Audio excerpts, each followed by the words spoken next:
Yeah, I can start you off. Phil, obviously there's been a reported incident between just Juwan and Jon Sanderson. I guess can you just give us your account of what happened between those two in practice last week? Everything is in Ward's hands. That's as much as I have on it. Okay. And then I know we know Jon didn't go to the game at Iowa on Sunday. I guess was that Sanderson's decision himself? Was he told not to go? Can you maybe shed some light on that? I have nothing. I have nothing on that at all. Okay. And has Sanderson been at practice this week? Uh, Again, it's all in Ward's hands. I have nothing for you on that. All right. Phil, what is Juwan's status for tomorrow's game? Obviously, it's been that you've been the acting head coach, but he's been on the bench. Is that tomorrow too, or? I think that there's still maybe a doctor's clearance. I don't know enough about it because the privacy thing, but there will be. There's nothing that I have at whatever time it is, 4:00. But all progressions, all benchmarks are being met. And I do think that this is between, I think not only his doctors, but I think Michigan, the medical staff at Michigan and Ward and Juwan's family to decide what is the next appropriate step. The next appropriate step would be for him to, quote unquote, run the game. But I don't know that at 4:00.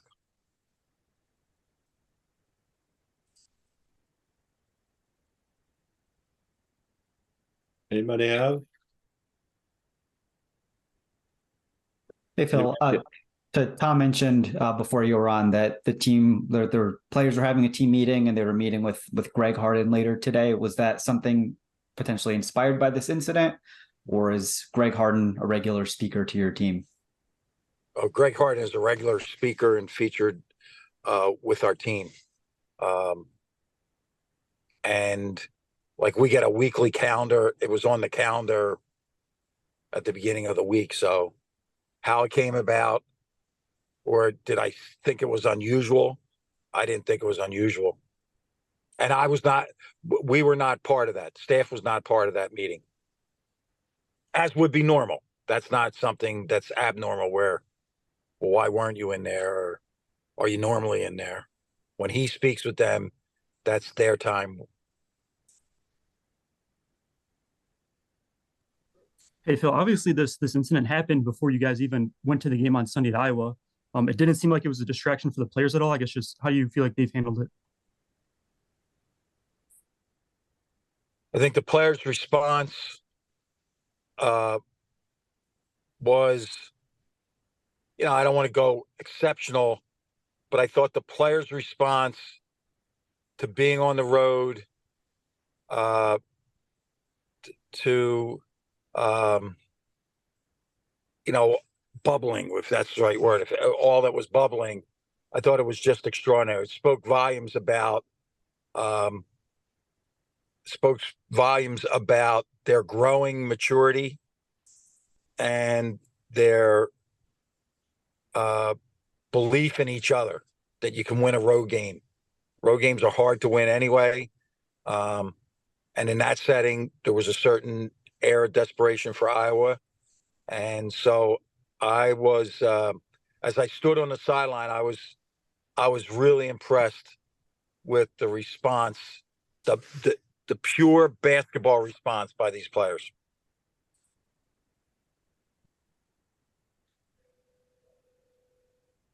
Next question. Yeah, Phil, how would you say that obviously the coaching dynamic has continued to shift this season? How would you say it's working right now, given everything that's happened in the last week? I don't know. Like, how's it working? Calling it the way it is. It was bumpy in the Bahamas, trying to navigate our way through. I thought Juwan took a somewhat more visual step back, if that makes sense, a visual step back at Oregon. I thought he did the same with Indiana. and I thought he did the same with Iowa. He has been very active in practice. Now, don't anybody mistake that. I mean, he's, as I've said to you guys before, he's watching as much film as ever.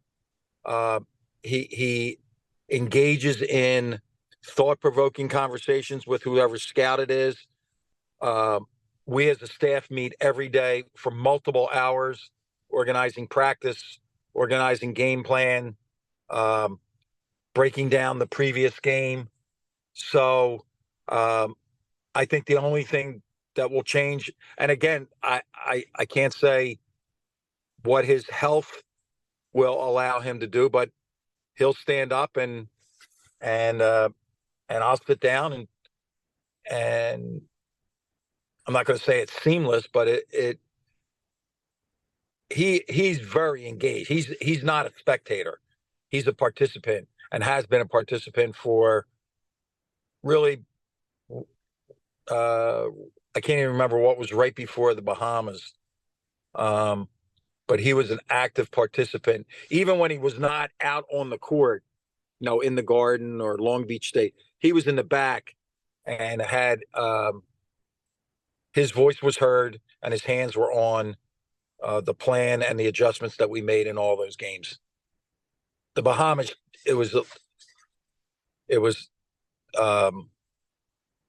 so new, and we were all kind of getting used to it, that it was a little bit bumpy there. Phil, I guess go ahead. Sorry, I guess just one more. Does it feel as if there have been sort of just mounting throughout the last couple of years off-court distractions? And I guess if so, how does that affect you or the team? I just think that it in the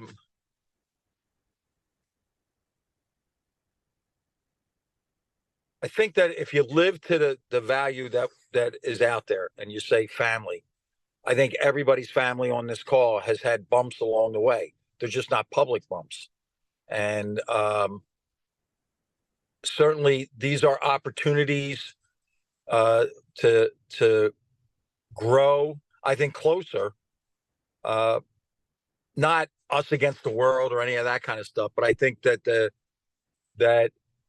the value each person brings to the program can be accented in times of, call what it is, stress. And there have been X number, but I think if you turned over the rocks in every program, they would be there as they would be in every family. And do you come out of them better? That would be my biggest takeaway. Phil, I just want to make sure I portray this accurately, like in my story. When you say everything's in Ward's hands, have you been told not to comment on certain things because of an active investigation, or are you choosing on your own? No, it's everything's in Ward's hands. And also because of the seriousness of it all, Andrew, like speaking for one person, I have, as you well know, like a lot of these national guys are at least acquaintances, if not friends of mine. And I just haven't talked to anybody. I just think it's too sensitive. And, like one word in a sentence could change people's view of it. So, and it's not easy, because I know what's being said, and I know, my daughter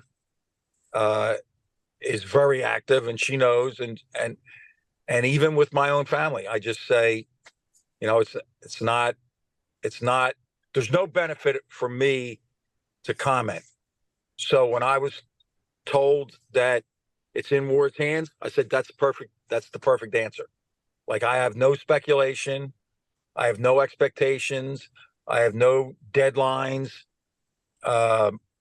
It's in Ward's hands, and that's where it should be. Whether that means it's currently active, a decision has been made, I don't know that. I just don't know that. Thank you. Does anybody have any questions about Eastern Michigan? I do. So, Phil, you mentioned earlier, trying to avoid what happened in the Central loss last year. Like, what are you telling the team, or what's the team's focus this year to try to make sure something like that doesn't happen again tomorrow? Well, one is awareness.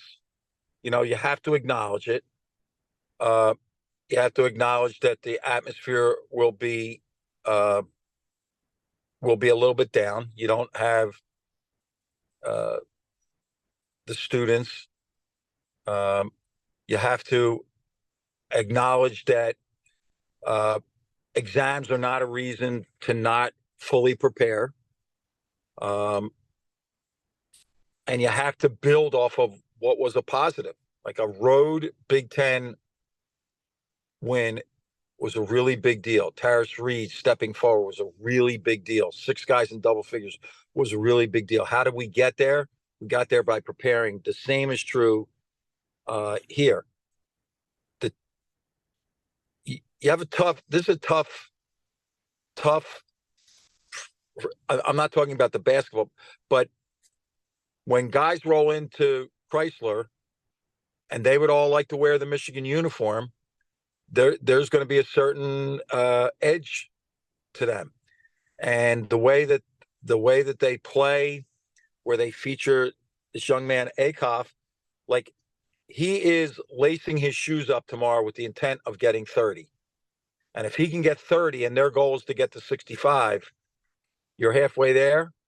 So that's the challenge. And it may not matter if it was Eastern Michigan. It may not matter if it was North Carolina. It would not matter if it was Florida.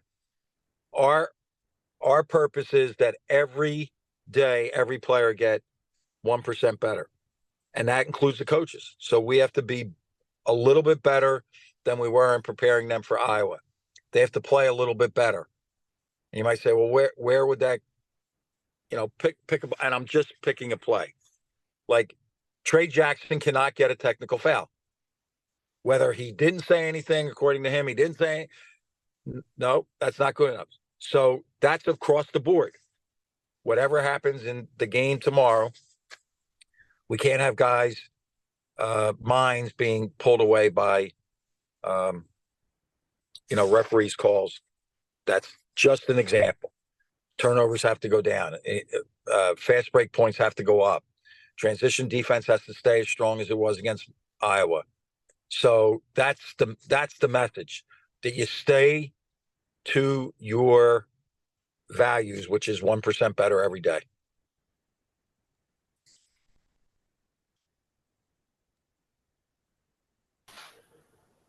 Phil, we know Jaylen was out at Iowa. Jace has obviously been working his way back. With Jaylen, I guess, how's he doing? And I guess same with Jace.